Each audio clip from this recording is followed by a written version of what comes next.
Hi, I'm Morgan Marina.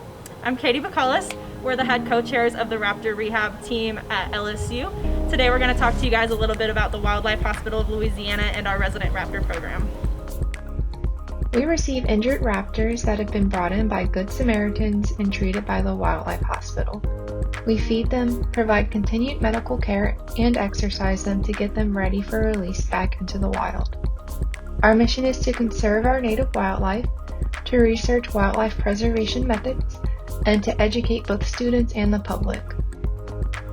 The Wildlife Hospital sees around 1,000 to 2,000 wildlife cases a year from over 160 different species. Avians made up around 73% of the patients seen by the Wildlife Hospital in 2020. The hospital no longer takes in uninjured wildlife, therefore we see less wild mammals like orphaned squirrels and possums. We do not take in uninjured orphaned wildlife anymore because baby wildlife have the best chance of survival when they stay with mom or dad. If you find an uninjured orphaned wild animal, we recommend leaving it alone since their parents may be nearby, waiting until it's safe to tend to them. If it has been over 24 hours with no sight of a parent, contact a local rehabilitator. A list of licensed wildlife rehabilitators can be found on the Louisiana Wildlife and Fisheries website under the Conservation tab.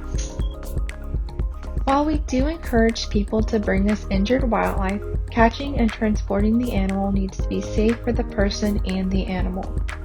We do not treat potential rabies vectors, like raccoons, bats, or foxes, and we do not encourage the handling of these animals or other dangerous animals like alligators.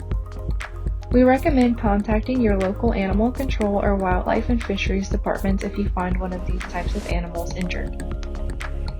It is illegal in the state of Louisiana to keep native wildlife as pets. You must report and turn over any wildlife to the appropriate authorities. This is for the animal's safety and health.